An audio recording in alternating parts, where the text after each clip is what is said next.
కీర్తన 103 2వ వచనంలో ఏముంది? ఆయన చేసిన ఉపకారముల్లో దేనిని. సో దేవుని ఆరాధించడం అంటే ఏంటి చెప్పండి? ఆయన చేసిన ఉపకారములను మరవకుండా ఉండటానికి మనం ఏం చేయాలి? ఆరాధన చేయాలి. ఎప్పుడు చేయాలి? ముఖ్యంగా ఆదివారం చేయాలి. తర్వాత అనుదినము కూడా ఏం చేయాలి? అనుదినము ఆయనను సన్నుతించదును అంటాడు. అనుదినము ఆయనను స్తుతించదును అంటాడు. మనం చెప్పగలమా ఈ మాట? చెప్పాలి కదా. ఇక్కడ దావీదు రాజు 104వ కీర్తనలో కూడా ఏమన్నాడు? ఆయన సన్నతిస్తున్నాడు. ఏమని? యెహోవా నా దేవా నీవు అధిక. తర్వాత ఇక్కడ ఏంటంటే తన దేవుడు ఎంత గొప్పవాడో అనే విషయాన్ని చెప్తున్నాడు. ఈ లోకంలో తమ దేవుళ్ళు దేవతలు ఎటువంటి వారో తెలియకుండానే మా దేవుడిది మా దేవుడిది అంటారు. మన దేవుడు చేసిన క్రియలను బట్టి ఏ క్రియలు చేశాడో మన జీవితాల్లో చేశాడో, లేకపోతే మన పితరులైన ఇశ్రాయేలు జీవితాల్లో చేశాడో, ఇతరులైన వారి ఏళ్ళు చేశాడో, వాటిని మనం ఎరిగేం చేయాలండి?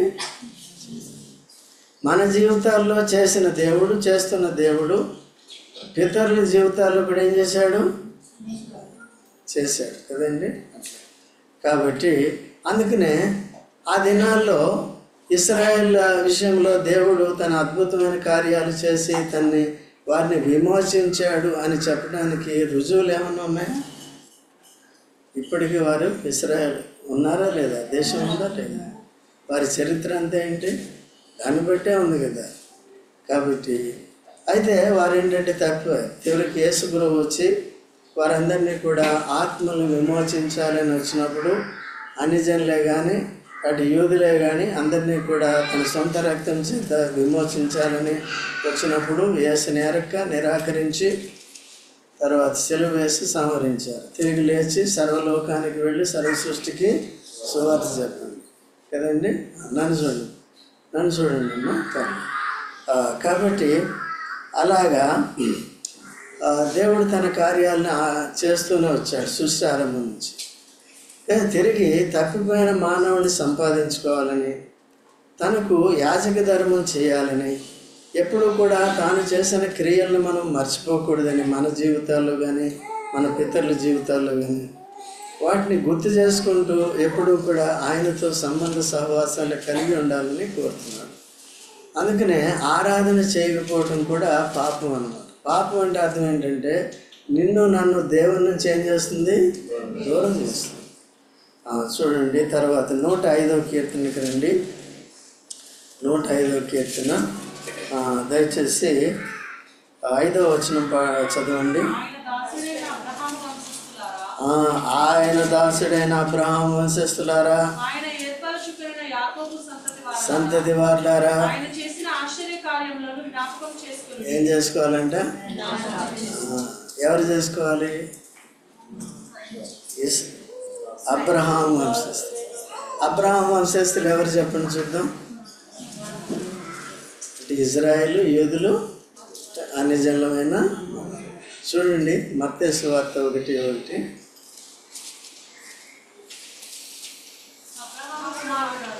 అమ్మా, అబ్రహాము కుమారుడగు యేసుక్రీస్తు ఎవరిలో పుట్టాడు? అబ్రహాం ఎప్పుడైతే తన ఏక కుమారుడు ఇస్సాకుని దేవుడు అడిగినప్పుడు బలిగా అర్పించాడో అప్పుడు నీవు నా ఎడల భయభక్తులు కలిగి ఉన్నావు కనుక ఏం చేస్తాను? నీ నామమును గొప్ప చేస్తాను అని ముందే వాగ్దానం చేశాడు కనుక నిన్ను బట్టి ఈ భూమి మీద ఉన్న వంశాలన్నీ కూడా ఏమవుతాయంట? ఆశీర్వాదం ఎవరి ద్వారా వస్తుంది? అబ్రహాముకు వాగ్దానం చేశాడు కానీ అబ్రహాము ద్వారా ఏం రాదు. అబ్రహాము కుమారుడైన యేసు ప్రభు ద్వారా వస్తుంది. యేసు ప్రభు ఎవరి సంతతిగా పుట్టాడు? అబ్రహాము సంతతిగా పుట్టాడు కదా. ఇంకోటి చూడండి, రోమేలకు రాసిన పత్రిక 1వ అధ్యాయము 2-3 వచనాలు కలిసి ఉంటే 7వ వచనం వరకు చదవండి. యేసుక్రీస్తు దాసుడును వాడును నైనా స్త్రీలకందరికీ అనగా పరిశుద్ధులుగా ఉండుటకు పిలువబడిన వారికి అందరికీ శుభమని చెప్పి వ్రాయినది ఏంది? మన తండ్రి అయిన దేవుని నుండి ప్రభువైన యేసుక్రీస్తు నుండి కృపా సమాధానంలో మీకు కలుగును గాక. దేవుడు తన కుమారుడును మన ప్రభువును అయిన యేసుక్రీస్తు విషయమైన ఆ సువార్తను పరిశుద్ధ లేఖనముల యందు తన ప్రవర్తన ద్వారా ముందు వాగ్దానం చేసెను. యేసుక్రీస్తు శరీరమును బట్టి దావీదు సంతానము. ఇక్కడ రండి, ఇక్కడ ఏముందండి? యేసుక్రీస్తు శరీరమును బట్టి ముందు ఎవరి కుమారుడు? అబ్రహాము. రెండోది ఎవరి కుమారుడు? దావీదు. శరీరమును బట్టి ఎలా జన్మించాడు? దావీదు సంతానముగాను. ఇక్కడ ఇద్దరు పేర్లు ఎందుకు పెట్టాడు అంటే, సొలొమోను యేసు ప్రభువుకి ముంగుర్తిగా ఉన్నాడు. సొలొమోను దేన్ని కట్టాడు? ఇశ్రాయేలు కొరకు దేవుని మందిరాన్ని కట్టాడు కదా. దేవుని కొరకు, దేవుని ప్రజల కొరకు మందిరాన్ని కట్టాడు. సో దానికి సాదృశ్యంగా పాత నిబంధనలో జరిగిన ప్రతి సంఘటన కూడా అది కొత్త నిబంధనలో కూడా జరుగుతుంది. పాత నిబంధన అంతా కూడా ఏంటి? అది ఛాయ, లేకపోతే నమూనా. కాబట్టి ఇక్కడ యేసుక్రీస్తు ప్రభు ఏమంటున్నాడు? ఆయన రాళ్లతో కట్టాడు, నేను దేంతో కడతాను? యేసు ప్రభు, నా సంఘమును నేను కట్టుదును, నా ప్రాణమును ఏం చేస్తాను? నా సంఘము కొరకు పెడతాను. పెట్టాడు కదా యేసు ప్రభు. తన ప్రాణాన్ని పెట్టాడు, రక్తాన్ని కార్చాడు, మరణాన్ని జయించాడు. యేసుక్రీస్తు మరణ పునరుద్ధానాలు ఇందులో విశ్వాసం ఉంచిన మనము, పాప క్షమాపణ పొందిన మనము ఇప్పుడేమయ్యామండి? పాపులం కాదు. ఇప్పుడేమయ్యాం? పాపులం కాదు. ఇప్పుడేమయ్యాం? పరిశుద్ధులు. ఎప్పుడు సజీవ రాళ్ళమయ్యాం. ఎప్పుడూ ఒకటే ఉండదు కదా, వచనం అదే ఉంటుంది. కానీ ఇప్పుడు ఏమయ్యాము మనం? ఎందుకు సజీవరాళ్ళమయ్యాం? అమ్మా చూడండి, మీరు చెప్పేది నాకు వినపడట్లేదు సరిగా. చూడండి, 1 పేతురు 2వ అధ్యాయము 3-4 వస్తుంది. 3 చదువు. లేదమ్మా 3, 2, 3, 4. సమస్తమైన దుష్టతను, సమస్తమైన కపటమును, వేషధారణను 4 వచనం చదువు. మనుషుల చేత విసర్జింపబడినను దేవుని దృష్టికి ఏర్పరచబడినదియు అమూల్యమును సజీవమునైన రాయగు ప్రభువునకు వచ్చిన వారై. యేసు ప్రభు ఎవరండి? అమూల్యమైన సజీవమైన రాయి, మూలరాయి కదా. తర్వాత రాయి అంటే దేనికి గుర్తంటే, రాయితో ఎందుకు పోల్చాడంటే, రాయి అంటే రాయి కాదు, బండి అంటే బండి కాదు కదా, స్థిరమైనది, బలమైనది, దానికి గుర్తు అనమాట కదా. మట్టి, మన్ను అనుకోండి. ఇప్పుడు ఆదాము దేని నుండి చేయబడ్డాడు? అందుకనే దావీదు ఏమంటాడంటే, ఐఆమ్ సో ఫ్రైల్ అంటాడు. ఫ్రైల్ అంటే వీకర్ దాన్ వీక్. వీక్ అంటే బలహీనమైన దానికంటే కూడా బలహీనమైనది నాకు.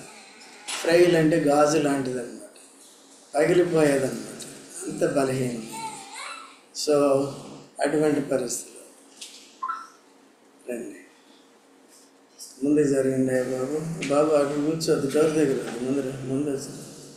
లేట్గా వచ్చిందని అందరికి కనపడిపోద్దుగా.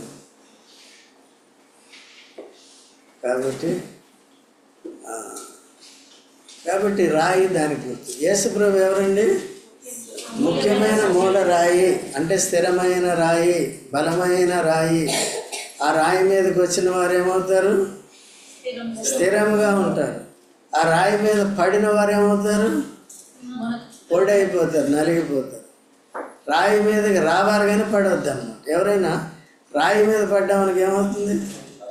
మామూలు నేల మీద పడితే మూత ముక్కు కొద్దిగా దెబ్బతింటుంది, ముఖమే పగిలిపోతుంది. ఎక్కడండి? రాయి మీద కానీ బండ మీద కానీ. అది కాబట్టి తర్వాత చదవమ్మా. యేసుక్రీస్తు ద్వారా దేవునికి అనుకూలములకు ఆత్మ సంబంధమైన బలులను అర్పించుటకు పరిశుద్ధ యాజకులుగా ఉండునట్లు మీరు సజీవమైన రాళ్ళవలె నుండి. ఇప్పుడు ఎవరండి మనం? సజీవరం.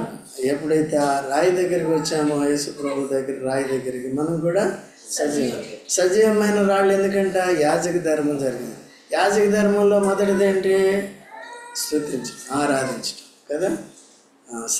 ఏ బలు అర్పించడానికి? ఆత్మ సంబంధమైన బలులు అర్పించడం. ఆత్మ సంబంధమైన బలులు అర్పించడం. రైట్. సో కాబట్టి అలాగా మనల్ని రాయిగా చేసి, ఇప్పుడు చెప్పండి, యేసుక్రీస్తు ప్రభు ఎవరి సంతానం? అబ్రహాముకి వాగ్దానం చేశాడు కాబట్టి యేసు ప్రభు ద్వారానే సకల మానవాళికి ఏమొస్తుంది? ఆశీర్వాదం. అయితే ఏ ఆశీర్వాదం వస్తుంది? ఏ ఆశీర్వాదం వస్తుందంటే ఆత్మ సంబంధమైన ప్రతి ఆశీర్వాదం. ఎక్కడుంది ఆత్మ సంబంధమైన ప్రతి ఆశీర్వాదం? 3వ వచనం 1:3 ఉంది. పరలోక విషయంలో ఆత్మ సంబంధమైన ప్రతి ఆశీర్వాదం. మనుషులకు కావాల్సిందేది? భూ సంబంధమైనది కావాలి. భూ సంబంధమైనది కావాలి. అయితే మొదటి దేని వెతకాలి మనం? యేసు ప్రభు ద్వారా పర సంబంధమైన ఆశీర్వాదం. భూలోకాన్ని మనం వదిలేయాలా వద్దా? ఇక్కడ ఎంత సంపాదించినా లేదు. అయితే మనుషులంతా కూడా మొట్టమొదటిగా దీనికే. ఇది వివేకం అంటారా, అవివేకం అంటారా? ఏది వివేకం? మరి ఎంతమందికి ఉంది వివేకం? అందుకని మనమంతా కూడా ఎవరు కావాలి? మనం జ్ఞాన వివేకములు కలిగి ఉండాలి. ఓకేనండి. దైవికమైన జ్ఞానం కలిగి ఉండాలి. దైవికమైన జ్ఞానం అంటే దేనికి ఫస్ట్ ప్రయారిటీ ఇవ్వాలో దానికి ప్రథమ స్థానం ఇస్తాం. దేనికి ఇవ్వకూడదో దాని పక్కన పెడతాం.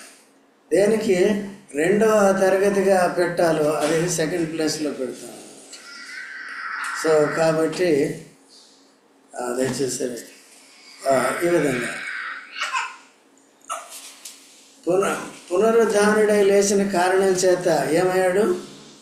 పరిశుద్ధాత్మ ద్వారా పునరుద్ధానుడై లేచినందుకు దేవుని కుమారుడయ్యాడు. ఇప్పుడు యేసుక్రీస్తు ప్రభు ఎంతమంది కుమారుడు చెప్పండి? అబ్రహాము కుమారుడు, దావీదు కుమారుడు. దేవుని కుమారుడు ఎట్లా అయ్యాడు? పరిశుద్ధ. ఇక్కడ రాసింది కదా, మళ్ళీ చదువు. రోమా 1 మధ్యలో చదువు 5వ. దావీదు సంతానం. కొద్దిగా ముందుకు జరిగిందమ్మా, కొద్దిగా. మృతుల్లో నుండి పునరుద్ధానుడైనందున పరిశుద్ధమైన ఆత్మను బట్టి దేవుని కుమారుడుగాను ప్రభావంతో నిరూపింపబడి. ప్రభావంతో ఏమయ్యాడు? మొట్టమొదటిగా సిలువ వేసినప్పుడు ప్రభావం లేనివాడుగా కనబడ్డాడు. తిరిగి లేచిన తర్వాత ఏమైంది? ప్రభావం. రెండోసారి రాబోతున్నాడు. ఇప్పుడు ఎట్లా వస్తాడంట? ప్రభావంతో వస్తాడు. అందుకని ఇప్పుడు రండి 105వ కీర్తన 5వ వచనం. ఆయన దాసుడైన అబ్రహాం వంశస్థులారా, వారులారా, ఏం చేసుకోవాలంట? చేశాడు జ్ఞాపకం. ఎందుకు చేసుకోవాలి? ఆరాధించటానికి. ఎందుకు చేసుకోవాలి? మర్చిపోకుండా ఉంటాం. ఎప్పుడైతే మర్చిపోతామో అప్పుడు ఆ దేవుణ్ణి విడిచిపెట్టి వెళ్ళిపోతాము. విడిచిపెట్టి కొట్టుకుపోకున్నట్లు ఆరాధన అనేది చాలా. ఏది ఆదివారం ఒకరోజు చేయాలా? ఆదివారం కంపల్సరీ చేయాలి. కానీ చాలామంది ఫెయిల్ అయ్యేది ఏంటంటే ఇక మర్చిపోతారు. వారం అంతా ఏం చేస్తారు? అట్లా ఉంటూ మంచిదేనండి కదా. ఒకవేళ దేవుణ్ణి ఆరాధించడం మనం మర్చిపోయాం అనుకోండి, ఏమవుతుందో చెప్పండి చూద్దాం. సృజన చెప్పి చూద్దాం ఏమవుతుంది?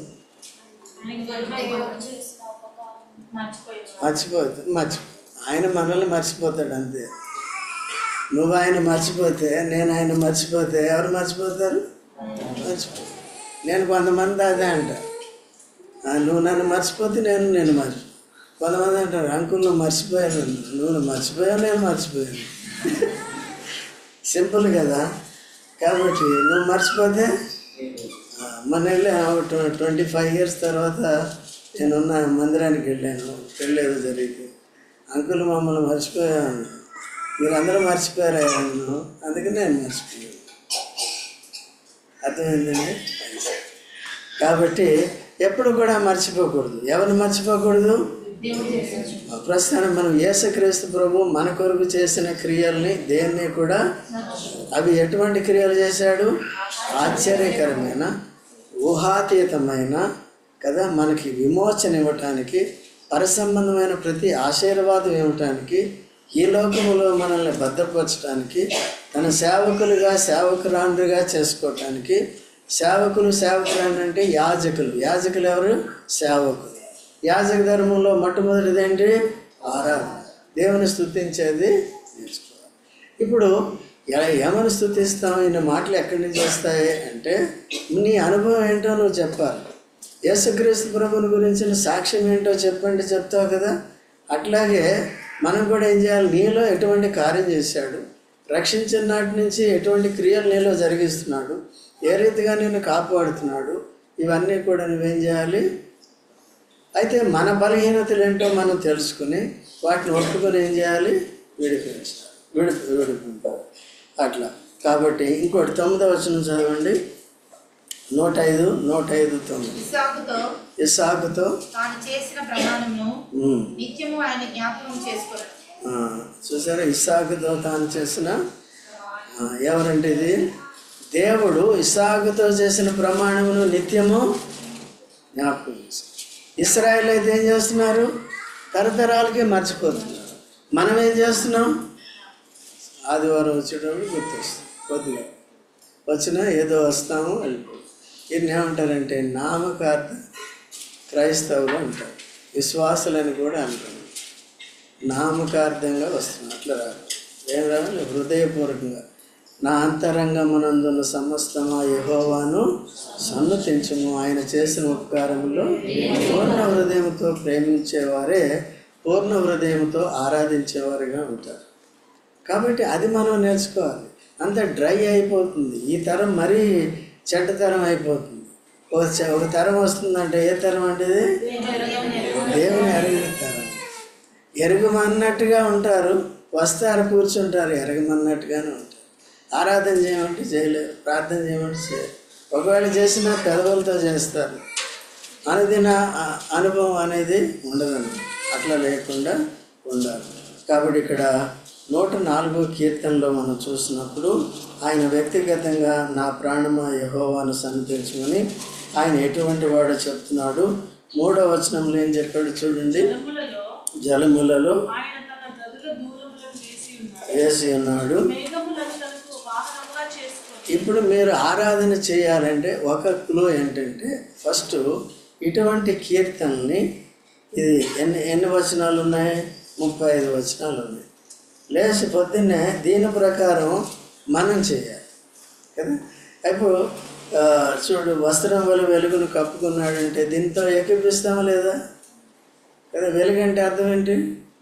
వస్త్రం వల్ల వెలుగును కప్పుకున్నాడంటే అర్థం ఏంటి? వెలుగంటే అర్థం ఏంటి? వెలుగంటే ప్రకృతి సంబంధమైన వెలుగు కాదు. ఈ వెలుగు ఉంది కాబట్టి ఆత్మీయ వెలుగు కూడా ఉంది. భూమి ఆకాశం ఉంది కాబట్టి ప్రకృతి సంబంధమైనది, ఆత్మ సంబంధమైనది కూడా ఉంది. దేవుడు ఉన్నాడు కాబట్టి దెయ్యం కూడా ఉంది. అబద్ధం ఉంది కాబట్టి సత్యం కూడా ఉంది. అదన్నమాట. కాబట్టి ప్రతి ప్రకృతి సంబంధమైన దాంట్లోనూ ఆత్మ సంబంధమైనది కూడా ఉంటుంది. ఆత్మ సంబంధమైన వెలుగంటే అర్థం ఏంటి? సమస్త విధములైన మంచితనము, నీతి, సత్యం కదా. యేసు ప్రభు ఎవరండి? దేవుడు ఎవరండి? మంచివాడు కదా, అన్ని విధాల్లో మంచివాడు. రెండోది నీతిమంతుడు. తర్వాత నీతిమంతుడు కాబట్టి మనల్ని నీతిగా తీరుస్తాడు. తర్వాత సత్యము. యేసు దేవుడు ఎవరండి? అందుకనే యోహాను ఏమంటాడంటే, యోహాను అద్వితీయ సత్య దేవుడైన నిన్నును ఎక్కడుంది? వెరీ గుడ్, అలా చెప్తాను. యోహాను సువార్త 17. అట్లా గుర్తుపెట్టుకుంటే, వాక్యం గుర్తుంటే వాక్యంతో మనం ఏం చేస్తామండి? యేసు ప్రభు సత్యము, వాక్యము సత్యము, పరిశుద్ధాత్మ సత్యము, ఇంకెవరు సత్యం అండి? సంఘం. ఏ సంఘం సత్యం? సత్యాన్ని అనుసరించారు. ఏది సత్యం? యేసు ప్రభుని, పరిశుద్ధాత్మను, వాక్యాన్ని. వాక్యంలో ఉన్న సరైన బోధమను నేర్చుకోవాలి, క్రమమైన బోధమను నేర్చుకోవాలి. సో అది తర్వాత ఇవన్నీ చూసినప్పుడు ఇట్లా మనం కూడా దీంతో ఏకీభవించి చెప్పాలి. జలముల్లో ఆయన తన గదిలో దూలములు వేసి ఉన్నాడు, మేఘములను తనకు వాహనముగా చేసుకుని ఉన్నాడు, రెక్కల మీద చేయుచున్నాడు కదా. స్తోత్రం అని చెప్పాలి. అదే 105వ కీర్తనలో కూడా ఇప్పుడు ఏం చేస్తున్నాడంటే ఇశ్రాయేలీయులు దేవుడు చేసిన కార్యాలను బట్టి ఇక్కడ ఏం చేస్తున్నాడు, ఈ కీర్తన ద్వారా దేవుణ్ణి స్తుతిస్తున్నాడు. తర్వాత 17వ వచనం చదవండి.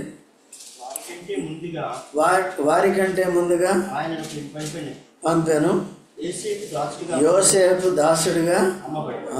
యోసేపు దాసుడిగా అమ్మ ఎవరి కొరకండి ఇది? ఇశ్రాయేల్, యాకోబు కుటుంబీకుల కొరకు. యాకోబు కుటుంబానికి ఏమొచ్చింది? కరువు వచ్చింది. కరువు వచ్చినప్పుడు ముందుగా ఎవరిని పంపాడు? భవిష్యత్ జ్ఞానం కలిగిన దేవుడు, భవిష్యత్తు కలిగిన దేవుడు, వీరు సఫర్ అవ్వకూడదని ఏంది ముందుగా యోసేపుని. యోసేపు ఎన్ని శ్రమలు గుండా వెళ్ళాడు చూడండి. వెళ్ళిన తర్వాత ఆయన సింహాసనం ఎక్కాడు. వీళ్ళ కరువు వచ్చినప్పుడు వీళ్ళని కూడా అక్కడికి తీసుకెళ్ళాడు, వీళ్ళందరినీ పోషించాడు కదా. సో చనిపోయిన తర్వాత మనకేముంటుంది? చనిపోయిన తర్వాత ఆత్మకి ఏముంటుంది? నరకం ఉంటుంది. నరకానికి వెళ్ళిన తర్వాత యేసుప్రభు వచ్చాడా? లేదు. ఇంకేం చేశాడు?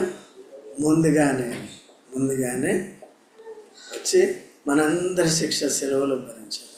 తర్వాత పరలోకానికి ఎవరు ముందుగా వెళ్ళారు? యేసుప్రభువే ముందుగా వెళ్ళాడు. ఎందుకు వెళ్ళాడు? మనలందరినీ కూడా విమోచింపబడిన వారందరినీ కూడా తన దగ్గరికి తీసుకెళ్ళాడు. ఎందుకు అక్కడికి తీసుకెళ్ళి ఏం చేయాలి? మనం ఆయన స్తుతించాలి. అక్కడ చేసే పని ఎక్కడ చేయాలి?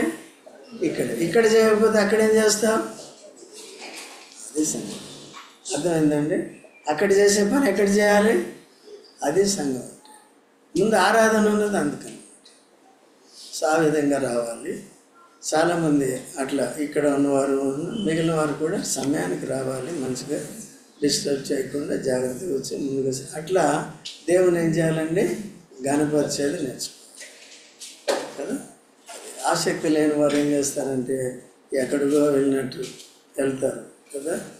అట్లా కాకుండా దేవుని మందిరానికి వచ్చి దేవుని గణపరచడానికి వస్తున్నాం కనుక జాగ్రత్తగా మనం చూసుకోవాలి. తర్వాత 106వ కీర్తన చూడండి. 106వ కీర్తన చదువును. మొదటి యెహోవాని ఏం చేయాలంట? స్తుతించుడి. దయాళుడు, చెల్లించుడి.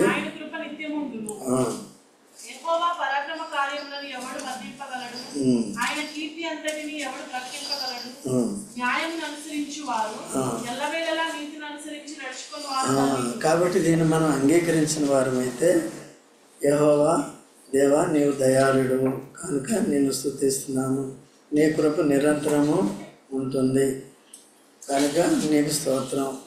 ఆ తర్వాత యెహోవా పరాక్రమ కార్యములను, నీవు చేసే పరాక్రమ కార్యములను వర్ణింపలేనటువంటివి. ఇలాగా నేర్చుకోవాలి. ఓకే, ఇలా నేర్చుకునే దేవుని ఏం చేయాలి? మనం అనుదినము స్తుతి. ఎంతమంది స్తుతిస్తారు కదా? మనం చేయవలసిన పని కొంత సమయం తీసుకోవాలి. అనుదినము కూడా కొంత సమయం మన ఆత్మీయ జీవితానికే దేవునికి ఇచ్చినట్టుగా ఇవ్వాలి. అట్లా ఇవ్వకపోతే ఈనాడంతా రాత్రి చాలామంది నిద్రపోతున్నారు, చాలా లేటుగా నిద్రపోతున్నారు, బాగా లేటుగా లేస్తున్నారు. లేచిన వెంటనే కదా కిచెన్ పట్ట, తర్వాత బట్ట తర్వాత డ్యూటీ.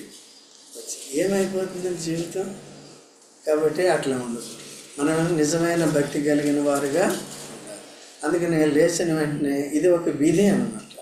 కాబట్టి దేవుని స్తుతించేది నేర్చుకోవాలి, ప్రార్థించేది నేర్చుకోవాలి. కేవలం మీ కొరకు కాదు కానీ సంఘంలో ఉన్న వారు అందరి కొరకు ప్రార్థన చేయాలి, లోకంలో ఉన్న వారు అందరి రక్షణ కొరకు ప్రార్థన చేయాలి, ఇశ్రాయేలు దేశం కొరకు కూడా ప్రార్థన చేయాలి. వారు ముందుగా దేవుని ఎరిగిన వారు అయితే దేవుని విడిచిపెట్టారు, యేసుప్రభుని విడిచిపెట్టారు. వారు కూడా శిక్షాదండంలో ఉన్నారు, దేవుని సేవ చేయట్లేదు. వారిని కూడా రక్షించి ప్రభు అని చేయాలి. అందుకనే ఆ ఇశ్రాయేలు దేశం చుట్టూ ఇప్పుడు శ్రమలతో ఏమైందండి? శ్రమలతో ఆవరించబడి ఉన్నది. యుద్ధవాత ఎప్పుడు స్టార్ట్ అయింది, ఎన్ని నెలలు అయిందో 7-8 నెలల నుంచి యుద్ధం జరుగుతాను. యుద్ధం జరగటం ఏంటి, రోజు భయంతో జీవించాలి. అక్కడ సిటిజన్స్ అంతా ఎట్లా ఉండాలి, భయంతో ఉండాలి. తర్వాత ఎప్పుడు ఏమవుతుంది ఏంటి, మరణాపాయంలో ఉంటాం. సో కాబట్టి మనకి అలా లేదు. కాబట్టి దేవుని ఎప్పుడు కూడా స్తుతించేది నేర్చుకోవాలి. ఇందుకు ఈరోజు ఆరాధన ఏం చేస్తున్నాం దేవుణ్ణి, మరి ఇది కూడా లేదనుకోండి, ఒక పాటల బుక్ తీసుకోండి, అందుకని ఇంట్లో కొనుక్కొని పెట్టుకోండి. మీకు ఇచ్చేది ఎందుకు, 450కి ఇచ్చేది ఎందుకండి, ఒక స్తుతి ఆరాధన పాటలు ఉంటాయి కదా, ఒక పాట తీసుకుని దాంట్లో ఉన్న అంశాలను బట్టి దేవుని ఏం చేయాలి, ముందుగా చదువుకోండి, ఆరాధించాలి. కానీ దీంట్లో ఇవన్నీ ఉంటాయి. అట్లా చేసి దేవుని ఏం చేయాలండి, కనపరచాలి. సో ఆరాధన అంటే ఏంటి చెప్పండి. ఇప్పుడు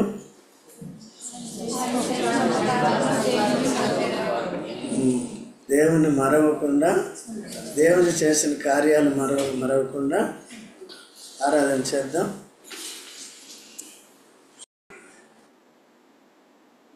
మత్తయి సువార్త 10వ అధ్యాయము మొదటి 4 వచనాలు చదువుకుందాం, ధ్యానించుకుని బలలో పాల్గొందాం.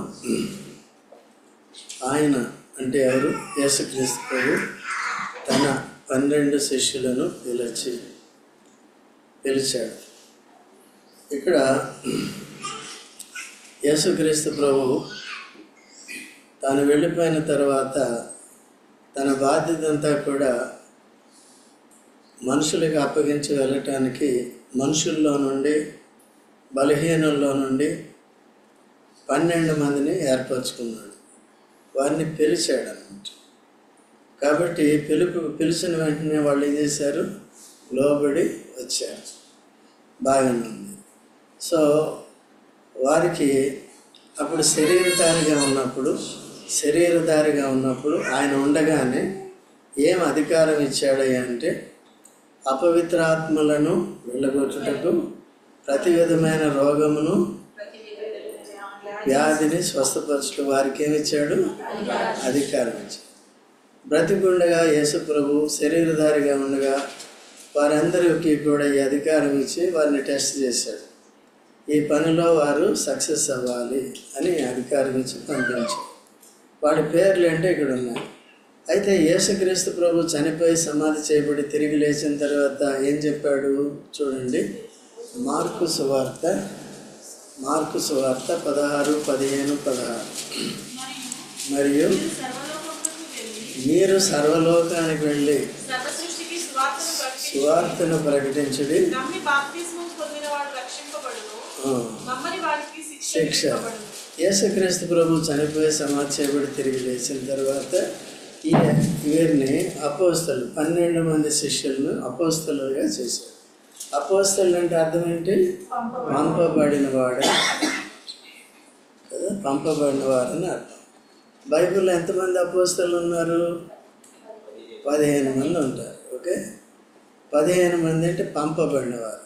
పంపే అధికారం ఎవరికి ఉంటుంది, దేవుడికి ఉంటుంది. దేవుడు ఎంతమంది, దేవుడు ఒక్కడే, కానీ తండ్రి, కుమార. ఇశ్రాయేలు దేశం ఎట్లా ఏర్పడింది, తండ్రి, కుమార, పరిశుద్ధాత్మ. అంటే అబ్రహాము, ఇస్సాకు. అబ్రహాము తండ్రి అయిన దేవునికి ముంగుర్తుగా ఉన్నాడు. ఇస్సాకు ప్రభు అయిన యేసుక్రీస్తుకి ముంగుర్తుగా ఉన్నాడు. సెలవు అయిపోయాడు. ఆయన కూడా బలిపీఠం ఎక్కాడు కదా, ఆల్మోస్ట్ చనిపోయాడు కదా. అట్లా తర్వాత విశ్వాసం ద్వారా సంపాదించుకున్నాడు. తర్వాత పరిశుద్ధాత్మ అంటే యాకోబు ఏం చేశాడండి, తర్వాత బేతేలుకి వెళ్ళి బలిపీఠం కట్టి కుటుంబం అంతా కూడా అందరూ కలిసి తమ పరిశుద్ధపరుచుకుని అక్కడ బలిపీఠం కట్టి దేవుని ఏం చేశారు, ఆరాధించారు. దహన బలులు, సమాధాన బలులు అర్పించారు. ఇప్పుడు యేసుక్రీస్తు ప్రభు చనిపోయి సమాధి చేయబడిన తిరిగి లేచిన తర్వాత మనకి ఎవరు ఇవ్వబడ్డారు, పరిశుద్ధాత్మ. పరిశుద్ధాత్మ ద్వారా ఇప్పుడు ఏం చేయాలి, మనం ఆత్మ సంబంధమైన బలులు దేవునికి ఏం చేయాలి, అర్పించాలి కదా. లేకపోతే అపరిశుద్ధాత్మ లేకపోతే శరీర సంబంధమైన బలులు. వారు పాత నిబంధనలు ఏ బలులు అర్పించారు? సరే, ఎందుకు? వారికి అప్పుడు పరిశుద్ధాత్మ ఇవ్వబడదు. కాబట్టి అదంతా ముంగుర్తుగానే ఉందన్నమాట. త్రిత్వం అనేది ఒక దేశం రావాలంటే, ఆత్మీయంగా దేవుని కొరకు ఒక ప్రజ కావాలంటే, ఒక వంశం కావాలి అంటే మొట్టమొదటిగా త్రిత్వాన్ని ఉపయోగించాడు అనమాట. ఇప్పుడు అర్థమైందా? అబ్రహాము, ఇస్సాకు. ఇప్పుడు మనకెవరు? తండ్రి అయిన దేవుడు, కుమారుడైన దేవుడు, పరిశుద్ధాత్మ దేవుడు. ఈ ముగ్గురు ద్వారా మనకేమొచ్చింది? విమోచింపబడి అదే సంఘముగా కూర్చోబడి కట్టబడుతూ పరలోకం కొరకు సిద్ధపడుతుంది. ఎవరు తీసుకెళ్తారు మనల్ని పరలోకానికి? యేసుప్రభు రెండోసారి వచ్చి పరిశుద్ధాత్మ అప్పగిస్తారు వచ్చిన అట్లా. కాబట్టి ఈ యొక్క మర్మాలు కొద్దిగా మనం నేర్చుకోవాలి. తర్వాత 15 మంది అపోస్తలు ఎవరంటే, మొట్టమొదటి అపోస్తలు ఎవరు? అమ్మా ఆంద్రియా, యేసుక్రీస్తు. బాగా చెప్పారు. ఎవరండి? యేసుప్రభు. ఎక్కడుంది యేసుప్రభు అని? ఫిబ్రవరి 3వ అధ్యాయం 1వ వచనంలో ఉంటుంది. చదవండి త్వరగా. ఫిబ్రవరి 3. ఇందువలన పరలోక సంబంధమైన పిలుపులో పాల్గొన్న పరిశుద్ధ సహోదరులారా, మనము ఒప్పుకొనిన దానికి అపోస్తలుడును ప్రధాన యాజకుడునైన యేసుప్రభు ఎవరండి? అపోస్తలుడు, ప్రధాన యాజకుడు కదా. మన రక్తాన్ని చేతపట్టుకుని పరలోకానికి వెళ్ళిపోయాడు కదా, మన కొరకు విజ్ఞాపన చేస్తున్నాడు. ప్రధాన యాజకుడిగా మనందరి కొరకు విజ్ఞాపన చేస్తున్నాడు. ఓకే. అపోస్తలుగా వచ్చి మనందరి కొరకు ఏం చేశాడండి? అపోస్తలు అంటే అర్థం ఏంటి? ఎవరు పంపించారు? ఎందుకు పంపించాడు? మనందరి కొరకు ప్రాణం పెట్టి మనల్ని అందరినీ రక్షించటానికి, మనల్ని అందరినీ ఆశీర్వదించడానికి, పాపక్షమాపణ ద్వారా ఏమొస్తుంది? ఆశీర్వదించడానికి పంపించాడు. యేసుక్రీస్తు ప్రభు ఎంతమందిని పంపించాడు? 12. ఒక ఆయన తప్పిపోయాడు కదా, ఆయన పేరు లాస్ట్లో ఉంది. ఏం పేరు ఆయన పేరు? తప్పిపోయిన వారు ఎక్కడ ఉంటారండి? లోకంలో ఉంటారు, లాస్ట్లో ఉంటారు. లాస్ట్లో ఉంటారు, లాస్ట్లో వస్తారు. అన్నీ లాస్టే, అట్లా చేయకూడదు. Okay. Last means last. LAST last means LAST last means LOST last కదా. కోల్పోయిన స్థితిలోకి వస్తుంది. అట్లా 12 మంది. తర్వాత ఇంకా ఇప్పుడు యేసుప్రభు 12 మంది యేసుప్రభు శిష్యులు, తండ్రి యేసుప్రభు అపోస్తలులు. తర్వాత ఇంకా ఇద్దరు ఎవరు? మత్తయ్య, పౌలు, బర్నబా. పౌలు, బర్నబా ఎవరు పంపారు? పరిశుద్ధ. ఎక్కడుంది? అపోస్తల కార్యములు 14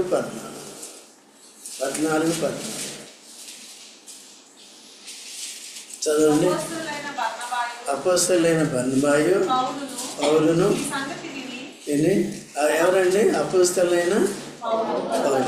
వీరిని ఎందుకు ఊరూరు తిరిగి సువార్త ప్రకటించి నమ్మిన వారికి బాప్తిసం ఇచ్చి సంఘముగా దాన్ని చర్చ్ ప్లాంటేషన్, స్థానిక సంఘాలను ఏం చేయాలి? వాళ్ళు స్థాపించే పరిచయం ఎవరికి ఇచ్చారు? అందరూ కూడా ఏమని అందుకనే ఎవరంటే వాళ్ళు అపోస్తలుని పెట్టుకో అయిపోయింది. యేసుక్రీస్తు ప్రభు పేరు ఎవరైనా పెట్టుకోవచ్చా? అపోస్తలుని. ఆయన చేసిన పని ఎవరైనా చేయగలరా? వాళ్ళు పునాది అంటే అదనమాట. పునాది ఉన్నది కనపడుతుందండి ఈనాడు. అందుకని ఎవరంటే వారు ఆ పేరు పెట్టుకుంటే వాడిని కనపరచవలసిన పని. అట్లా పెట్టుకున్నారంటే వాళ్ళు స్వకీయ ఘనతను కోరుకుంటున్నారు, స్వకీయ మహిమను కోరుకుంటున్నారు. జాగ్రత్తగా ఉండాలి. అపోస్తలులు ఎంతమంది చెప్పండి? 15 మంది. ఎవరికి ఉంది అధికారం పంపేది? మొట్టమొదటిగా సంఘం ఏర్పాటు చేయబడటానికి 3. ఎవరండి? అపోస్తలైన యేసుప్రభు, అపోస్తలైన చదువుకున్నాం కదా, అదే వాళ్ళు. వీళ్ళు 12 మందిని వదిలేస్తారా? వీళ్ళు కొడతారు. వీళ్ళు 12 మందిని వదిలేయకండి. తర్వాత లాస్ట్లో ఎవరండి? అది. కాబట్టి ఇప్పుడు ఎవరున్నారు అంటే పాస్టర్లు, ఇవాంజలిస్టులు, సువార్థికులు, కాపర్లు, బోధకులు ఉన్నారు కదా. సంఘాన్ని ఏం చేయటానికి, కాయటానికి, మేపటానికి, సువార్త ప్రకటించడానికి ఉన్నారు. ఓకే. ఇప్పుడు కానీ కాపరి అంటే అర్థం ఏంటి? కాపరి అంటే నీకు ఏ సంఘానికి కాపరత్వం ఇచ్చాడో దాన్ని ఏం చేయాలి? నువ్వు కాస్తూ మేపుతుండాలి. ఇటు చెదిరిపోకుండా, ఏ తప్పుడు బోధల్లోకి వెళ్ళిపోకుండా వారిని ఏం చేయాలి? కాయాలి. రెండోది ఏం చేయాలి? వారికి తగిన వాక్యాన్ని ఎప్పటికప్పుడు లేఖనాల్లో ఉన్న సంగతులన్నీ కూడా వారికి వివరించాలి. మీరంతా ఏం చేయాలి? నెలకోసారి వచ్చి, వారానికి రోజు వచ్చి అనుదినం ఏం చేయాలండి? అంకుల్కి పని పాటలు లేవు, రోజు వాక్యం చెప్తాడండి. ఎందుకండి? ఇచ్చిన పని ఏం చేయాలి? చేయాలి వద్దా? పని చేయకపోతే జీతం ఇస్తాడా? మీకు ఇస్తారేమో కానీ మాకు రాదు. కాబట్టి అందుకనే మాకు జీతాలు రెండు తెలుసా? ఒకటి ఇక్కడ, రెండోది ఆయన యెరూషలేము నుండి ఎరుకోకి వెళ్ళే వ్యక్తి మధ్యలో రాత్రి వేళ దొంగలతో కొట్టబడ్డాడు. దొంగతో పరప్రాణంతో ఉన్నప్పుడు ఏమన్నాడు? ఆయన్ని యేసు ప్రభు ఆయన లేవనెత్తి గాయాలన్నీ కట్టి నూనె రాసి ద్రాక్షరసం పోసి వాహనం మీద ఎక్కించుకుని సొంత వస్త్రాన్ని కప్పి పూటకోళ్ళ వానికి తీసుకెళ్ళి ఆయనకి ఏమి ఇచ్చాడు? 2 కాసులు ఇచ్చి, ఇంత మాత్రమే కాదు, వ్యక్తిని మంచిగా చూసుకో, తర్వాత నేను మళ్ళీ వచ్చినప్పుడు ఏం చేస్తాను, నీకు మంచిగా చూసుకుంటే మిమ్మల్ని అందరినీ, అప్పుడు మళ్ళీ నాకు బహుమానం వస్తుంది.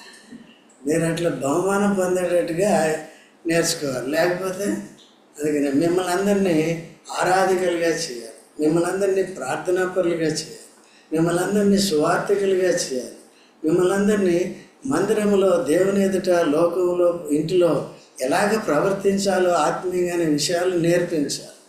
సంఘం యొక్క బాధ్యత. కాబట్టి మనమంతా నేర్చుకోవాలా వద్దా?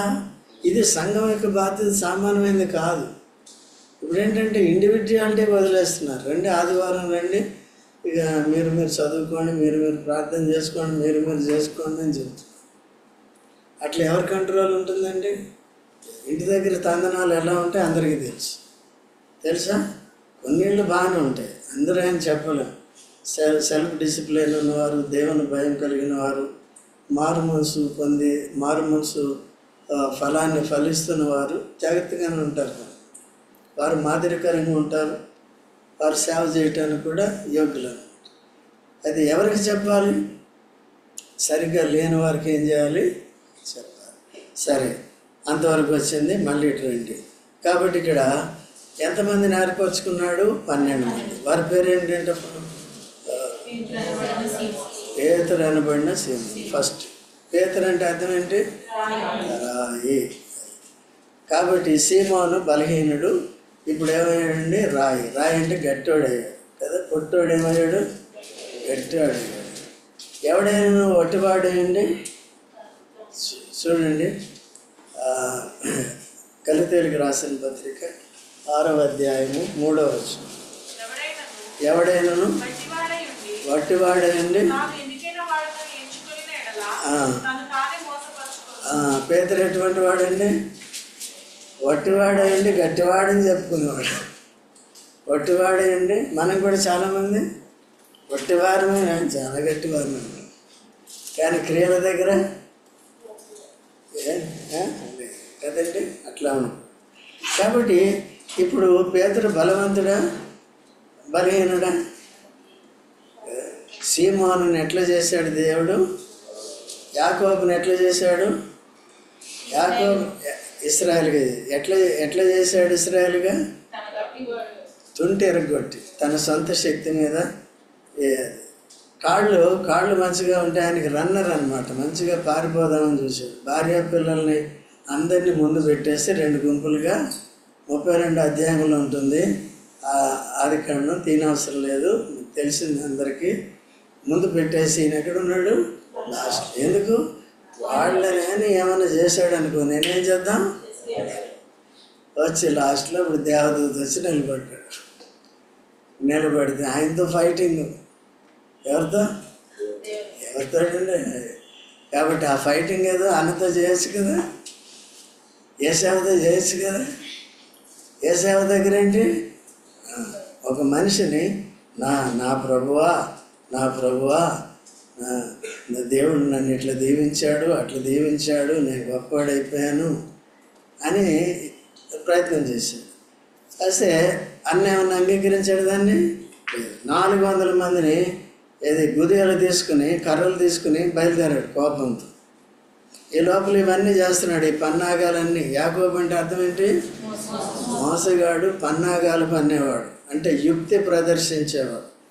ఒక పక్కని దేవుని మీద ఆధారపడుతున్నానని చెప్పుకుంటాడు, ఒక పక్కన దేవుని స్తుతిస్తాడు, రెండో పక్కన ఏం చేస్తాడండి?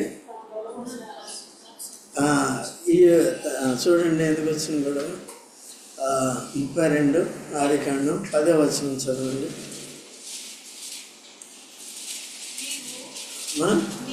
నేను దేవునికి చేసిన సమస్తమైన ఉపకారములకును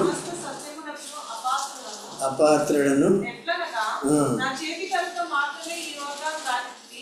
ఇప్పుడు నేను 2 గుంపులైతిని. ఇప్పుడు ఎన్ని గుంపులయ్యాను? ఇదంతా నీ వలన అయిందన్నాడు. దీనికంటే ఈ ప్రార్థన చేసే ముందు ఏం చేశాడు? మొదటి వచనం చదవండి. యాకోబు తన త్రోవను వెళ్చుండగా దేవదూతలు అతన్ని ఎదుర్కొనేది.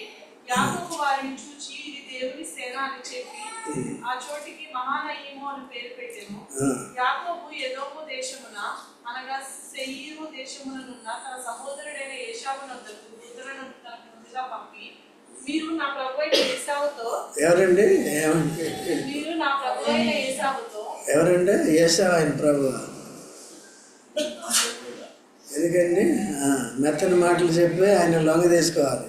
ఇది యుక్తా కాదా? ఎవరు మన అవసరం పడినప్పుడు అంకులు అంకులు అంకులు అంటే, తర్వాత కంకులు కంకులు అంటే, అవసరం ఉన్నప్పుడు ఏం చేస్తాం మనం? ఎంత మర్యాదో. అవసరం తీరిన తర్వాత దీన్ని ఏమంటారంటే తెలుగులో అంటున్నాను నేను, లోకంలో ఏమంటారండి? అందితే జుట్టు అందరిపోతే కాదు. ఆ గుణం ఉందా లేదా యాకోబుకి? యాకోబు మనకు లేదు కదా, ఉందా కొద్దిగా? సో మనకున్నాము ఇప్పుడు కూడా, ఇప్పుడు మంచోళ్ళు ఇప్పుడు లేదు. ఇంకా కొంతమందికి ఉందిలే, కొంతమందికి ఉంది. అందితే జుట్టు, ఈయన కూడా అట్లా. ఆ పనేదో ఇదే ముందే ఆరాధన చేసి దేవునికి అప్పచెప్పాలి కదా. ముందు ఆయన్ని ఆరాధిస్తున్నాడు. ఎవరినండి? యేషయ్య. నా ప్రభువా చూడు, నాకు ఇంత వచ్చింది, ఇది ఈ బహుమానం ఇస్తున్నా. లంచం ఏం చేస్తుందంటే గుడ్డివాణి చేస్తుంది. సో కాబట్టి ఆ విధంగా ప్రయత్నం చేశాడు. ఆయన బయలుదేరి వస్తున్నప్పుడు ఇప్పుడు లోపల రైలు పరిగెడుతుంది. వెంటనే ఇప్పుడు దేవునికి అప్పచెప్తున్నాడు.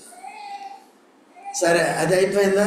ప్రార్థన చేసేసాడు. 10వ అధ్యాయంలో నేను ఒంటరిగా వెళ్ళాను, చేతికర్రతో వెళ్ళాను, ఏదో ఒక టవల్ చుట్టుకుని వెళ్ళాను. అయితే ఇప్పుడు 2 గుంపులుగా వచ్చాను, ఇంత ధనవంతుడిగా వచ్చాను, ఇదంతా నీ దయ అని చెప్తాను. ముందే చెప్పాలి కదా ఈ మాట. అయితే ద్వంద్వ స్వభావం ఉండకూడదు, ద్వంద్వ నీతి ఉండకూడదు. కాబట్టి అట్లా ఉంది. సరే, ఉంటే ఉండండి, పర్వాలేదు. దేవుడికి చేతకాని వాడేమే కాదు, ఎట్లా చేస్తాడో తర్వాత ఏం చేశాడంటే, లేయాను తన పిల్లల్ని, తన ఆస్తిని ఎక్కడ పెట్టాడు. రాహేలు తన పిల్లల్ని ఆస్తిని ఎక్కడ పెట్టాడు. సేవకుల్ని ఎక్కడ పెట్టాడు. ఈయన 3వ గుంపు ఎక్కడున్నాడండి? 3వ గుంపు వెళ్ళి అక్కడ నిలబడ్డాడు. ఎందుకు? ఒకవేళ యేషయ్య 400 మంది వచ్చినప్పుడు నా భార్య పిల్లల గుంపుని ఏమన్నా చేస్తే నేనేం చేద్దాం? పారిపోదాం. అయితే దేవదూత వచ్చి నిలబెట్టాడు. పారిపోకు. ఎక్కడే పారిపోతా ఉండు అంటే ఫైటింగ్ మొదలు పెట్టాడు. ఫైటింగ్ తెల్లవారులు కూడా వదలట్లేదు. విడిపించుకోవాలని చూస్తున్నాడు, వదలట్లేదు దేవదూత. అప్పుడు ఏం చేశాడంటే, ఆ తర్వాత గుర్తించాడు దేవదూతని. నీవు నన్ను ఆశీర్వదిస్తేనే తప్ప నేను నిన్ను విడవను అని చెప్పాడు. కాబట్టి నేను నిన్ను ఆశీర్వదించాలని చెప్పాడు. ఆశీర్వాదకుడికి అయింది. తుంటి విరగొట్టాడు, తుంటి నరాన్ని విరగొట్టాడు. ఎందుకు తుంటి నరాన్ని విరగొట్టాడు? ఎందుకు ఏ తల మీద నెత్తి మీద దెబ్బేసి బొమ్మనొచ్చు కదా. ఆయన ఉద్దేశం అంటే పారిపోవటం. 2 కాళ్ళు బాగున్నాయి కదా, పారిపోవటం. ఇప్పుడు పారిపోమని తొంటెరిగింది, ఎక్కడ పోతాడు? సరే, ఇప్పుడు 400 మందితో రానే వచ్చి 33 అధ్యాయంలో ఉంటుంది ఆదికాండంలో. మొదట్లో 4, 5, 6 వచనాల్లో, తర్వాత చూసుకోండి, చదివితే చదవండి. 33. యాకోబు కన్నులెత్తి చూసినప్పుడు ఏశావును అతనితో 400 మంది మనుషులు వచ్చుచుండ్రి. ఎంతమంది అండి? ఏశావు వచ్చుచుండ్రి. అప్పుడు అతడు తన పిల్లలను లేయా రాహేలులకును ఇద్దరు దాసీలకు పంచి అప్పగించెను. అతడు ముందర దాసీలను, వారి పిల్లలను, వారి వెనుక లేయాను ఆమె పిల్లలను, ఆ వెనుక రాహేలును యోసేపును ఉంచి తాను వారి ముందర వెళ్ళుచు తన సహోదరుని సమీపించే వరకు 7 మార్లు నీళ్లకు సాగిలపడి. అప్పుడు ఏశావు అతని ఎదుర్కొని పరిగెత్తి అతని కౌగిలించుకొని అతని మెడ మీద పడి ముద్దు పెట్టుకోను. వారిద్దరు కన్నీరు విడిచేది. ఏమైందండి? ఇప్పుడు మెడ మీద పడి ఏం చేశాడు? ఈయనేమనుకున్నాడు? ఇప్పుడు ఎప్పుడైతే తుంటి పెరిగిందో ఏమైంది? ప్రవర్తన మారిందన్నమాట. విశ్వాసం ఇంకేం చేయలేదు, నిస్సహాయపడదు. ఎవరి మీద ఆధారపడాలి? ఎవరి మాటతో కాదు, కానీ నిజంగా ఇప్పుడు దేవుని మీదే ఆధారం. వచ్చాడు, తను అనుకున్నట్టుగా చేయలేదు, మెడ మీద పడి ఏం చేశాడు? అందుకనే చూడండి, సామెతలు 16:7 అక్కడ కూడా ఉంది, ఆ గోడ మీద కూడా ఉంది, ఎప్పుడు చూసుకోవచ్చు మీరు. ఒకరి ప్రవర్తన యెహోవాకు ప్రీతికరమైన యెడల శత్రువులను సహా. ఎప్పుడు ప్రవర్తన యెహోవాకు ప్రీతికరంగా. కాబట్టి మనం ద్వంద్వ స్వభావం, ద్వంద్వ నీతి, యుక్తి, నటన, వేషధాన్ని ఇవన్నీ పెట్టుకుంటే దేవుడి కార్యాలు చేసేస్తాడు. పాత నిబంధనలో సమస్య ఇదే. ఇవన్నీ ఇటువంటి క్రియలు చేస్తూ తిరిగి ఉపవాస ప్రార్థనలు చేసేవాళ్ళు. మీ ఉపవాసం ఎవరికి కావాలయ్యా? ఫస్ట్ ఏముండాలి? మీ నడవడి సరిగ్గా ఉండాలి, మీ ఆలోచన సరిగ్గా ఉండాలి, మీ ప్రేమ సరిగ్గా ఉండాలి, మీ విధేయత సరిగ్గా ఉండాలి. అది లేకుండా ఉపవాసం ఉంటే ఉపవాసము కాదు. ఓకే, భక్తి జీవితం సరిగ్గా ఉండాలని వారికి తెలియజేస్తూ వచ్చారు. అట్లాగే ఇప్పుడు పేతురు ఎటువంటి వాడు చెప్పండి?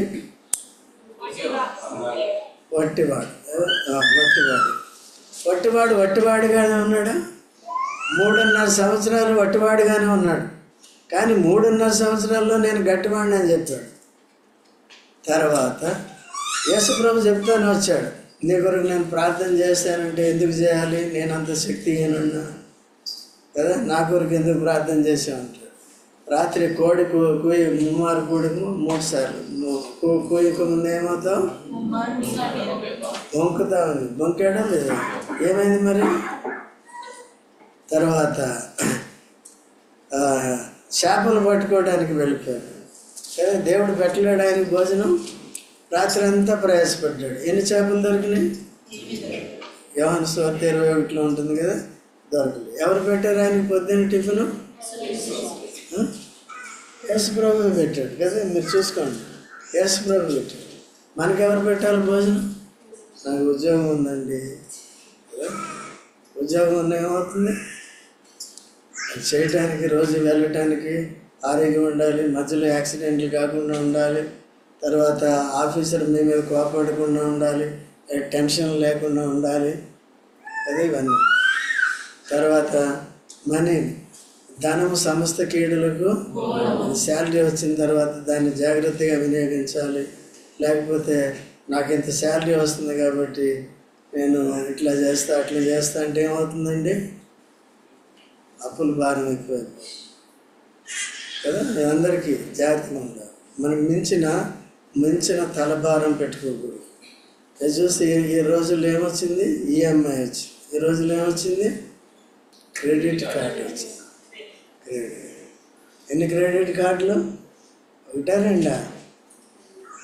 ఎన్నిసార్లు చెప్పినా అట్లాగే చేస్తూ ఉంటాం. కాబట్టి అందుకనే చాలా ఈ సిబిల్ వాళ్ళు మీకు మంచి స్కోరింగ్ ఇవ్వాలి. అయితే అప్పులు చేసే వాళ్ళకి కూడా ఇస్తారనుకోండి.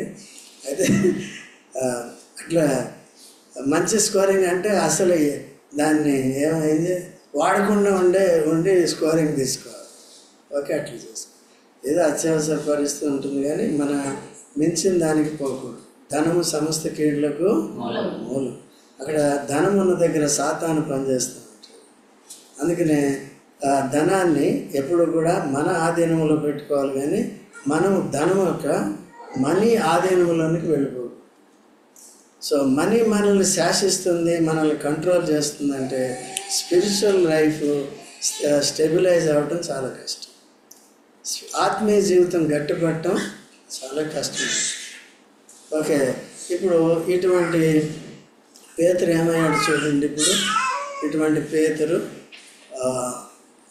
అపోస్తల కార్యములు 5వ అధ్యాయము మొదటి నుంచి చదవండి. అననీయ అని ఒక మనుషుడు తన భార్య అయిన సఫీరాతో ఏకమై పొలమొచ్చెను. ఆమెను భార్య ఎరుకనే వాడు దాని వెలలో కొంత దాచుకొని కొంత తెచ్చి అపోస్తలుల పాదం మీద పెట్టాడు. ఎక్కడ పెట్టిందండి?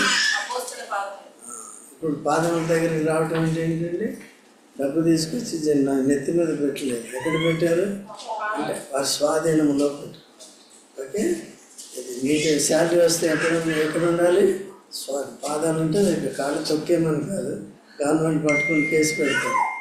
డబ్బును తొక్కడం లక్ష్మి. అయితే మనం లోకాన్ని కూడా జాగ్రత్తగా చూసి ఉండాలి, ముందుగా చేయడం. ఒకటంటే అది మనల్ని శాసించే స్థాయిలోకి పోకుండా జాగ్రత్తగా. ఓకే, ఇప్పుడు పేతురు అపోస్తల కార్యంలో యేసుప్రభు ఉన్నంత వరకు వట్టివాడుగా ఉన్నాడు. పరిశుద్ధాత్మను పొందిన తర్వాత గట్టివాడయ్యాడా లేదా? Very good, గట్టివాడయ్యాడు.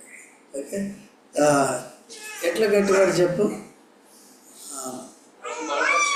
బలపరిచాడు. ఏంటా బలం? కండలు పెరిగినాయి? ఏం లేదు. ఫస్ట్ ఏంటంటే ఒక్క సువార్త బాధ చేస్తే 3,000 మంది. మరి అంతకుముందు తనకే గత లేదు. ఇప్పుడు ఏమయ్యాడండి? ఆయన పట్టుకుని కొట్టుకోండి మాకు చింత లేదంటాడు. అర్థమైందా? మేము దేవుని మాట వినాలా? వీరికి ఇంత పాండిత్యం ఎక్కడి నుంచి వచ్చింది? ఇన్ని మాటలు మంచిగా చెప్తున్నారు, ఇంత ధైర్యం ఎక్కడి నుంచి వచ్చింది?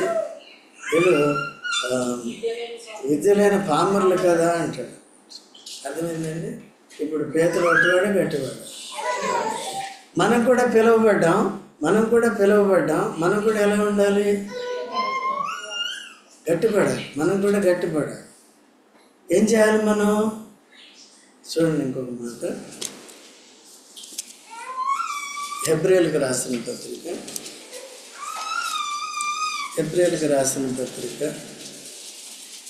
11వ అధ్యాయము 33వ వచనం చదవండి.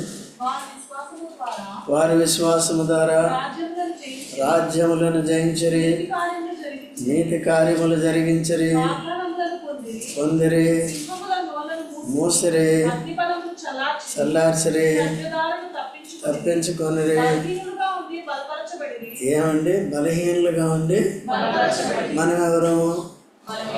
మన శక్తిని ఆధారం చేసుకుంటే బలి, దేవుని శక్తిని ఆధారం చేసుకుంటే బలం. మన దేవుని శక్తి ఉందా లేదా ఎలా చెప్తాం? విశ్వాసం ద్వారా రాజ్యాన్ని, ప్రభుత్వానికి విరోధంగా ఉన్నా సరే మనం ఏం చేయాలి? జయించాలి. ఓకే, అందుకనే ప్రభుత్వం యొక్క యాక్టివిటీస్ కూడా మనం చూసి ముందుగానే ఏం చేస్తాం? ప్రార్థన చేస్తాం. మనం మన పరిచర్య దేవుడు కొనసాగిస్తున్నాడా లేదా? అదే సువార్తకి వెళ్ళే పరిస్థితులు లేనప్పటికీ కూడా వెళ్తున్నామా లేదా? అతిశయించడం కాదు, కానీ దేవుడు మనకి ఏం చేస్తున్నాడు? నడిపిస్తున్నాడు, భద్రత ఇస్తున్నాడు. కాబట్టి అలాగా జరిగించు. బలవంతులు అందరూ ఏం చేస్తున్నారు? దాంట్లో పాల్గొన్నారు. బలహీనులంతా ఏం చేస్తున్నారు? ఇంటి దగ్గర పండుకుంటున్నారు కదా. బలహీన అంతే ఖాళీ ఉంటుంది, ఇంటి దగ్గర పండుకుంటారు. ఎప్పుడు వస్తారు? ఆదివారం. అది కూడా ఎప్పుడు వస్తారు? కొద్దిగా లేట్గా వస్తారు. ఎందుకు లేట్గా వస్తారు? బలహీనలు ఏం కావాలి? బలం. కించపరచడానికి కాదు. వాక్యం ఏంటి? ఇప్పుడు పేతురు కూడా బలహీనుడా బలవంతుడా? ఏమయ్యాడు? It took 3.5 years for him. మనకి ఎన్ని సంవత్సరాలైనా ఇంతేనా? అదేం కావాలండి? ఇక్కడ టర్నింగ్ పాయింట్ అనేది ఉండాలి. కాబట్టి మార్పు అనేది రావాలి. ఎప్పుడు కూడా అలాగ ఉండటానికి పిలవలేదు, 12 మందిని అట్లా ఉండటానికి. ఒకవేళ అట్లా ఉంటే చూసి ఏమవుతాడండి? యూదా ఇస్కరియోతులు అయితే ఎప్పుడు కూడా గ్రోత్ మీద ఇష్టం లేకుండా దేవుని వాక్యాన్ని సరిగా నేర్చుకుంటూ పరిశుద్ధాత్మ చేత నడిపింపబడే ఆధిక్యతలోకి రాకుండా తమ వరకే జీవిస్తే చివరికి ఏమవుతారండి? యూదా ఇస్కరియోతులు శరీరానుసారంగా తయారు. సంఘంలో ఉన్నప్పటికీ కూడా అల్లరికి దీనికి దానికి కారకులు అవుతూ ఉంటారు. ఓకే, మన దగ్గర అట్లాంటివి ఏం లేవు, బట్ నేను చెప్తున్నాను. ఎందుకంటే మనం ఇప్పుడున్న సంఘాలు చూడవలసిన పని లేదు. కొరింథీ సంఘాన్ని చూడండి, ఎటువంటి సంఘం? దాంట్లో లేని పాపం ఏంటో చెప్పండి కదా? లేని ఏమన్నా ఉందా? అల్లరి ఉందా కదా? అవిధేయత ఉందా? అపోస్తలుడు పౌలునే ఎదిరించావు, నువ్వేం అపోస్తలుడు అయ్యా అంటే. అందుకని ఆత్మ సంబంధమైన మనుషులతో మాట్లాడినట్టు మేము మాట్లాడలేదు. సో వీరంతా కూడా ఇప్పుడు అబ్రహాము దగ్గర నుంచి, అబ్రహాం బలవంతుడా బలహీనుడా? అబ్రహాం బలవంతుడా బలహీనుడా? ఫస్ట్ బలహీనుడు, తర్వాత ఏమయ్యాడు? బలం పొంది. శారా బలహీనరాలా బలవంతురాలా? అంతా బ్రదర్ మాకు చెప్పట్లేదు. శారా బలహీనరాలా బలవంతురాలా? బలవంతురాలు అయిందా లేదా? ఎప్పుడైంది? బిడ్డని కంటారు. బలాన్ని పొందిందా లేదా? ముసలి వయసులో పళ్ళన్నీ ఊడిపోయినాయి, కట్టి పట్టుకుని నడుస్తున్నా. ఎక్కడా ఏంటి? మా యజమానుడి పని కూడా అయిపోయింది. ఏంటి సంగతి అంటే అయిందా లేదా? విశ్వాసమును బట్టి ఏం పొందింది? బలం. ఓకే, వారికి విధించిన పరిచర్య అది, వారికి విధించిన పని అది. తల్లి అయిన మరికి విధించిన పని ఏంటి? యేసుప్రభుని ఈ లోకంలోకి తీసుకురావాలి. ఆమె నెరవేర్చిందా లేదా? దానికి అవమానాలు భరించిందా లేదా? భర్త కూడా ఒకనొక సమయంలో వెంటనే విడనాడు ఉద్దేశించాడు యోసేపు. అది సహించిందా లేదా? ధైర్యంగా ఉందా లేదా? మనమైతే కదా, అయితే మనం బలహీనంగా పిలువబడ్డాం, ఇంకా బలహీనంగానే కొనసాగుతాం. ఎంతకాలం అండి? పరిశుద్ధాత్మ దుఃఖపడ్డా, నా ఆధీనంలోకి రావట్లేదు వీళ్ళు, నా స్వాధీనంలోకి వీళ్ళు రావట్లేదు, బట్ నా చేత వీళ్ళు ముద్రింపడ్డారు. చూడండి, ప్రతివారు యేసునామాన్ని ఒప్పుకునే వారంతా కూడా పరిశుద్ధాత్మ చేత ముద్రింపడ్డారు. చూడండి 4:30 ఎఫెసీ 4:30. దేవుని పరిశుద్ధాత్మను దుఃఖపరచకుడి. ఎప్పుడు వరకు అండి? విమోచన దినం ఎప్పుడు? శరీరం చచ్చాక విమోచన దినం వరకు ఏం చేయాలంటే ముద్రింపట్టు. ఈ శరీరం చచ్చే వరకు కూడా ముద్ర. ఈ శరీరాన్ని వదిలేస్తే ఆత్మ ఎక్కడికి వెళ్తుంది? అదే పరదేశకి. యేసుప్రభు ఎక్కడికి వెళ్ళాడు చనిపోయిన తర్వాత? ఆయనతో పాటు దొంగ ఎక్కడికి వెళ్ళాడు? పరదేశ్. వస్తేనే Pardes. It's a resting place. యేసుప్రభు రెండోసారి వచ్చినప్పుడు పరలోకం భూలోకం కలిసినప్పుడు అప్పుడు పరలోకం అవుతుంది, లేకపోతే కింగ్డమ్ ఆఫ్ గాడ్ అవుతుంది. ఇంకా అప్పుడు దేవుడే రూల్ చేస్తాడు. మానవ రూల్ అంతా ఏమవుతుంది? అంతమవుతుంది. 7 సంవత్సరాలు ఫైటింగ్ జరుగుతుంది, వాళ్ళంతా నాశనం అయిపోతారు. ఓకే, తర్వాత భూమి మీదకి వస్తాడు. 1000 ఏళ్ళ పరిపాలన ఎవరు? యేసు ప్రభు, పరిశుద్ధులు, దేవదూతులు, వీళ్ళే ఉంటారు, ఇంకేం లేదు. పరలోకాన్ని భూలోకాన్ని ఏకం చేయటానికి మధ్య ఆకాశం చూడండి. అందుకే భూమి మీద మనుషులు ఉంటారు కాబట్టి అవిధేయులు, వారికి కూడా ఇంకో అవకాశం ఇస్తాడు కదా. యేసుప్రభుని అంగీకరించిన వారు యాంటీక్రైస్ట్, అంత్యక్రీస్తు ద్వారా ఏం పొందుతారు? వాళ్ళు క్రీస్తు విరోధం ద్వారా ఏం పొందుతారు? మరణం పొందుతారు. ఓకే, యేసే కావాలంటే చావాలి, మరణం కోరుకోవాలి అంటే జీవాన్ని పొందుతారు. నా కొరకు మరణిస్తే జీవం పొందుతారు అని యేసుప్రభు చెప్పాడు కదా. అదే కాబట్టి ఆ విధంగా ప్రస్తుతానికి అయితే పాపులైన వారు యేసుక్రీస్తు ప్రభుని అంగీకరించకుండా చనిపోయిన వారి ఆత్మలు ఎక్కడికి వెళ్తున్నాయి? నరకానికి వెళ్ళట్లేదు. పాతాళం అంటే చీకటి గొయ్యి అని, బాటమ్లెస్ పిట్ ఇంగ్లీష్లో. బాటమ్లెస్ పిట్ అంటే అర్థం ఏంటి? కింద మట్టు లేనిది అనమాట. ఎంత వేసినా పోతానంట. పాతాళం చీకటి సంబంధాలు ఎక్కడికి వెళ్తారు? చీకటి. వెలుగు సంబంధాలు ఎక్కడికి వెళ్తారు? పరదేశం, వెలుగు దేశంలో. అంతే తేడా. వెలుగు సంబంధాలు ఎట్లా అయ్యాం?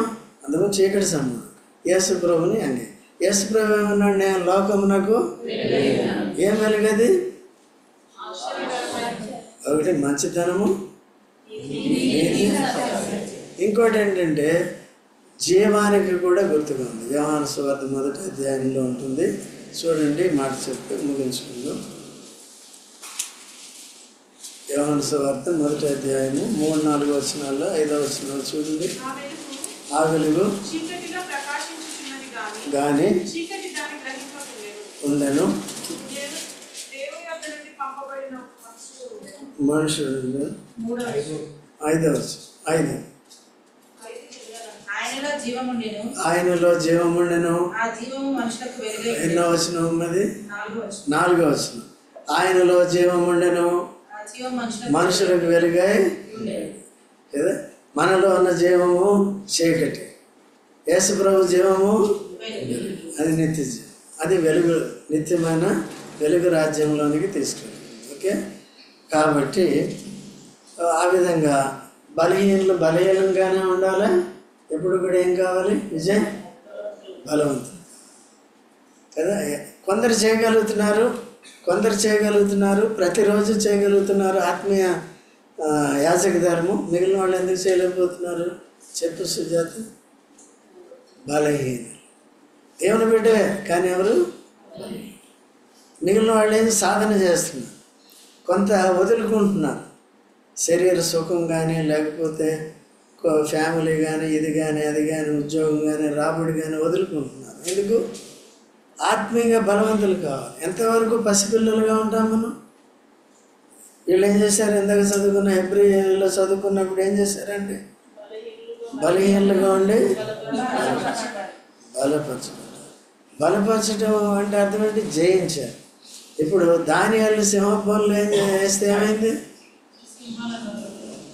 ఆయన వేసిన వారిని వేస్తే ఏమైంది? కింద పడకుండానే ఎగిరి మింగేసి ముక్కలు చేసేస్తుంది. ఈయన ఎందుకు ముట్టుకోలేదు మరి? బలం ఉంది, విశ్వాస బలం.